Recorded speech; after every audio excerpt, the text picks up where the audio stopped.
शेतकरी बांधवांनो, एक खूप महत्वाची गोष्ट सांगायची आहे. तुमच्या कष्टाच्या पैशाची आणि तुमच्या हक्काची सावध व्हा, कारण खत खरेदी करताना एक मोठी फसवणूक होतीये. तिला म्हणतात खत लिंकिंग. जरा आठवून बघा, असं झालंय का कधी? तुम्ही दुकानात गेलात, युरिया किंवा डीएपी मागितलं आणि दुकानदार म्हणाला, हे खत पाहिजे असेल तर सोबत हे औषध पण घ्यावंच लागेल. झालंय असं? जर तुमचं उत्तर हो असेल तर आता पुढचं नीट ऐका. ह्या जबरदस्तीला लिंकिंग म्हणतात. आणि हे लक्षात ठेवा, ही विक्री नाही, हा सरळ सरळ गुन्हा आहे. चला आता जरा सोपं करून समजून घेऊया की ही लिंकिंग नक्की आहे तरी काय. बघा, अगदी साध्या भाषेत सांगतो.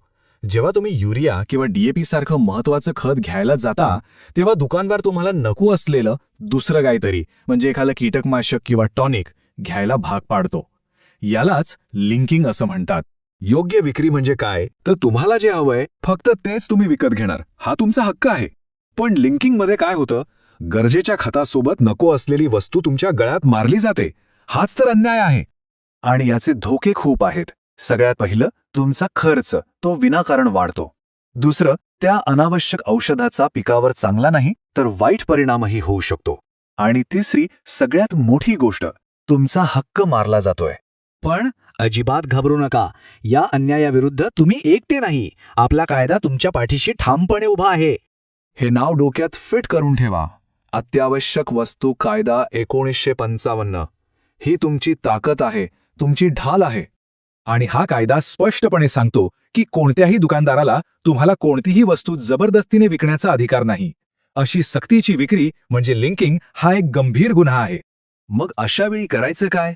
फक्त तीन महत्वाच्या गोष्टी लक्षात ठेवा. हे तुमचे हक्क आहेत. पहिलं, स्पष्ट नकार द्या.